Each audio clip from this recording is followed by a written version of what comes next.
လားဟုတ်ပါတယ်ကျွန်တော်စိုးမင်းပါဘာလို့တယောက်တည်းလာတောက်နေရလဲဟိုတနေ့ကအိမ်ပြောင်းရွှေ့ကားတွေအများကြီးရထားတဲ့ဟာကိုညီကိုတွေအတူတူမလာကြဘူးလားဘာလို့လဲဗျဟိုတနေ့ကလေအိမ်ပြောင်းစိတ်350လေ350ဟိုတနေ့ကကိုနိုင်မင်းဟာကျမရှိမှာပဲဖုန်းဆက်နေရလေဖုန်းနဲ့မှပြောတော့အဲ့ကိစ္စကိုရှင်လဲသိတယ်ဆိုဒါဆိုရင်တော့ကိုနိုင်မင်းနဲ့ကျမဒီကိစ္စကိုရှင်းရလိမ့်မယ်အခုတော့ကိစ္စရှိလို့ကျမကိုခွင့်ပြုပါအောင်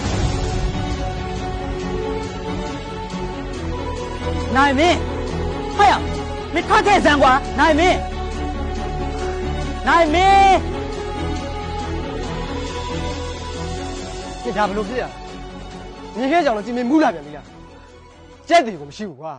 မင်းကလည်းပြောရရှိသေးရဲ့ကွာရှစ်ဖက်စမ်းပါမင်းတို့ကလင်ကကြစ်လင်များတယ်ဘာကလင်ကကြစ်လင်များလဲရှင်စကားကြည့်ပြောတော့ကလင်ကကြစ်မလို့ကလင်ကကြစ်လို့ပြောရလေနင်တို့အဲ့ဒါကိုနာနေကြတာလားမင်းဘာဖြစ်နေရလဲငါအကြီးတွေပါတယ်မငဲဘူးလို့ငါမင်းကိုဆွေးချုံမိပါနဲ့ရအောင်ထိုးလိုက်စမ်းပါမင်းလက်တီနာငါ့ကိုထိုးလိုက်စမ်းပါမင်းတောင်းရွှေဈေးကိုပြောင်တင်းတင်းလိန်တာခံရပြီးတော့မှငါဒီလောက်ကိုမှုမဲ့လို့မင်းထည့်နေရလားထိုးလိုက်စမ်းပါကိုမိသားစုအတွက်ကိုလောက်တာပဲအဲ့လူခံပေါ့ရှက်ပါစမ်းတာပြငါတို့ညီကိုတွေစကားပြောနေကြတယ်နင်ဝင်ပပနဲ့ကောင်ကနင်းစင်ကဘာရှိလို့လဲနင်းစင်ကဘလောက်ရှိလို့လဲခဲသမားညာနိုင်မင်းမိမငါပါချမိတော့နော်ထိစမ်းကျမတောက်ရှင်တက်ရှင်ထိကြည့်လိုက်စမ်းအားတော့တော်ကြပါတော့အဲ့လောက်ထိတယောက်နဲ့တယောက်မမြင်ချင်ဒီအိမ်ဘောကအကုန်ဆေးရမယ်လေကတ်ထိုက်တယ်မအဲ့ကြတော့ဟာကတ်ထိုက်မှအဲ့တော့ဘယ်ရမလဲအကုန်စာချုပ်တွေကချုပ်ပြီးနေတာဖြစ်နေပြီလေဟုတ်တယ်လေဒါကလေးကစားကြထင်နေလားကိုစိုးမင်းလည်းပြန်တော့လာရှင်းစုဘလို့လည်းပြန်မယ်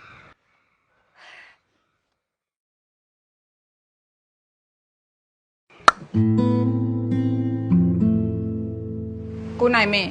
နောက်ကိုအဲ့လိုဖက်မလုပ်ပါနဲ့အယိုးအသေးတန်နဲ့ဘယ်တော့မှနောက်ကိုအဲ့လိုဖက်စားလက်စားလုံးဝမလုပ်ပါနဲ့စိုက်ချပါမဟန်ကြီးနောက်ဒါမျိုးလုံးဝမဖြစ်စေရပါဘူးအဲ့ဒါဆိုရင်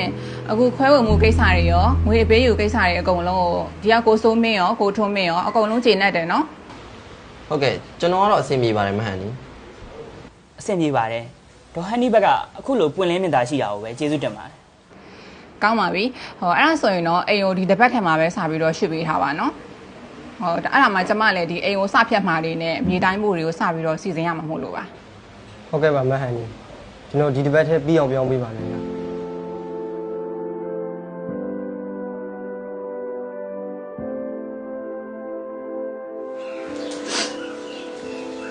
သမီးဒါသမီးရဲ့မေပဲမမီးကသမီးကိုအုတ်ထဲခွင့်မရှိတာသမီးကိုအဖြစ်မှန်နဲ့သိစေချင်လို့မမီးကပြောပြတာသမီးမေမုန်းနေလားဆရာကြီးမမုန်းပါဘူးသမီးဘယ်လိုဆုံးဖြတ်ချင်လဲမမီးနဲ့စက်နေချင်လားသမီးမေနဲ့သမီးလိုက်သွားချင်လားသမီးဆုံးဖြတ်လို့မဟုတ်တာသမီးလေးကမမေဦးနေတာအကောင်းဆုံးပါသူနဲ့လိုက်လာရင်သမီးနဲ့အနေစားစီးရင်မှာသူနဲ့နောက်ထပ်မပတ်သက်တော့ပါဘူးနော်မမေဦးတို့သမီးလေးကိုဆက်ပြီးခေါ်ထားပေးပါသမီးလေးမမေဦးလည်းပဲနေချင်လားသမီးလေးပြန်လိုက်သွားချင်လားသမီးဆုံးပြန်လို့သမီးမမေတို့လည်းပဲနေချင်တယ်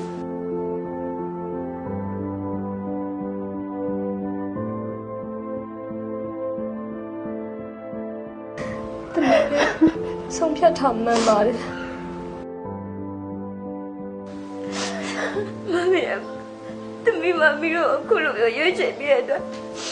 မမီနိုင်ကျေးဇူးတင်ပါတယ်သမီးရယူနေလဲတလားတခါလောက်တော့သမီးကိုလာတွေ့ဖို့မင်းကိုခွင့်ပြုပါတယ်ကျေးဇူးတင်ပါတယ်မမီရကျေးဇူးတင်ပါတယ်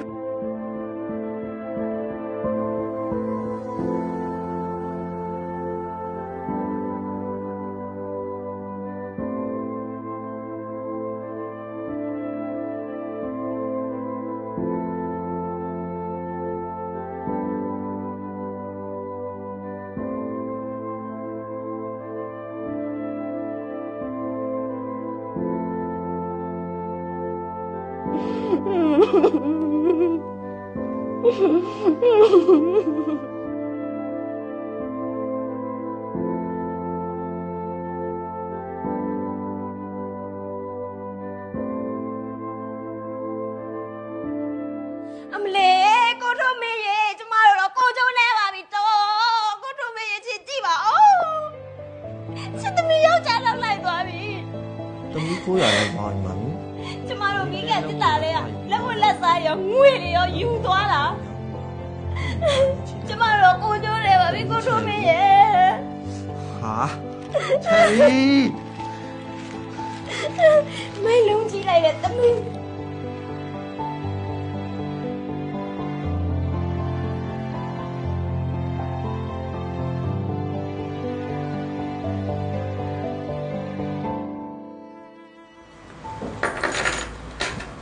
ကျွန်တော်ခုနကပဲသူတို့ဖုန်းဆက်ထားသေးတယ်အခုလို့ဆိုရင်သူတို့လာနေပြီတင်တယ်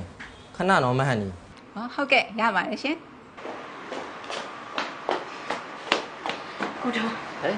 ကိုစိုးအဖမ်းခံရလို့တဲ့ ဟာဘယ်သူပြောရလဲ ဈေးထဲကကုံစိမ်းရောင်းတဲ့အတော်ကပြောတာညကကိုစိုးဝမ်းမှာအဖမ်းခံရလို့တဲ့ ဒါဆိုရင်ကိုတို့လိုက်သွားကြမယ်လေမဟန်နီတော့အဲ့ဒါကိစ္စကိုနောက်ရက်မှပဲဆက်လုပ်ကြရပါဘောအခုကျွန်တော်ရေးကြီးကိစ္စပေါ်လာလို့တွားရအောင်မယ် ဘာမှဖြစ်လို့လဲမသိဘူးကျမဘာမှကူပေးရမလဲ အော်မဟန်နီရဲ့စိတ်နာအောင်တော့ကျွန်တော်နားလဲပါတယ်ဒါပေမဲ့ကျွန်တော်တို့မိသားစုကိစ္စဆိုတော့ကိုယ့်အကူပဲဖြေရှင်းလိုက်ပါမယ် ဟောလေဖြစ်တဲ့ကိစ္စလေးတော့ပြောသွားအောင် ဟိုဒီလိုပါကိုစိုးကဖဲဝဲမှာအဖမ်းခံရလို့တဲ့အဲ့ဒါကျွန်တော်လိုက်သွားဖို့လိုလို့ပါ အဲ့ဒါဆိုရင်လေဒီတော့ရမယ့်ကိစ္စကိုကျမတီတီကိုပဲအပ်လိုက်လို့ရလားဒီနေ့ကရက်ရစာလည်းဖြစ်နေတော့ကျမစီစဉ်ထားပြီးသားမဟုတ်လို့ပါ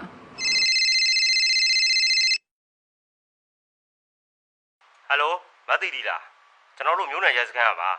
ဒီနားမှာကားစီးနဲ့ဖြစ်တာကိုနိုင်မင်းတို့လည်းမရတော့စုံပြီဗျ ဟယ်လိုဟုတ်ကဲ့ကျမတီလီရဲ့အတော်ပါရှင်ဘာများဖြစ်လို့ပါလဲရှင် ကိုနိုင်မင်းတို့လည်းမရကားစီးနဲ့ဖြစ်သွားလို့ဆုံးသွားလို့အကြောင်းကြားတာပါခင်ဗျာ ရှင်ဟုတ်ကဲ့ကျမတို့ခုလာခဲ့လိုက်ပါမယ်ကိုထုံးရှင်ကရဲစခန်းသွားကျမနဲ့တီလီနဲ့ကနိုင်မင်းတို့ရဲ့ဓာတ်ပုံလေးစီကိုလိုက်သွားလိုက်မယ်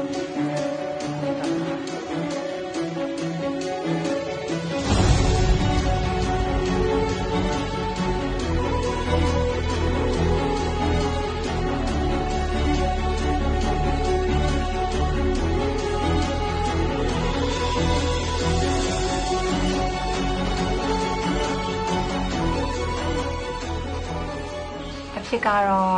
အဲ့ဒါပါပဲရှင် အဲ့တော့ဘာဆိုင်ဖြစ်သွားသေးရလဲအမ ညီကို3ယောက်မှာတယောက်ကထောင်ကြတယ်လောင်းကစားဝိုင်းမှာသူ့တိုက်ခန်းအပေါင်းစားစုကိုထိုးပြီးတော့လောင်းတာတဲ့သူ့တိုက်ခန်းကလည်းအသိမ်းခံလိုက်ရတယ်လေနောက်တယောက်ကကြတော့လင်မယား2ယောက်စလုံးကားအက်ဆီဒန့်ဖြစ်ပြီးတော့ဆုံးသွားကြတယ်အချို့အချာရတဲ့ကားကိုလင်မယား2ယောက်အပြူသွားဝယ်ကြတာတဲ့တိုင်းအသစ်နဲ့လိုက်တဲ့ကားကိုစီးကျင်လာတယ်လေ ဖြစ်မှဖြစ်ရတယ်ဗျာ အဲ့ဒါဆိုရင်လေးမညီငယ်ဆုံးရဲ့ကလေးလေးရောသူကဘာဖြစ်သွားသေးလဲ ညီငယ်ဆုံးရဲ့ကလေးလေးကိုတော့ဒုမိသားစုတွေကပဲမွေးစားလိုက်တယ်တိုက်ခန်းကိုလည်းတီရီနာမည်နဲ့ပဲထားပေးလိုက်တာ မိဘအမွေးဆိုတာထိုက်မှရတယ်လို့ကျွန်တော်တို့မောင်နှမတွေကတိပဲတိထားတာအမရဲ့အမကူပြပြလိုက်မှာပဲကျွန်တော်တို့လည်းနားလည်ပါတော့တယ်ကျွန်တော်တို့လည်းပြန်ပြီးတိုင်ပင်လိုက်ပါအောင်မယ်အမကူလို့ပြပြပေးတာဟုတ်တယ်အမအောင်ကျေးဇူးအများကြီးတင်ပါ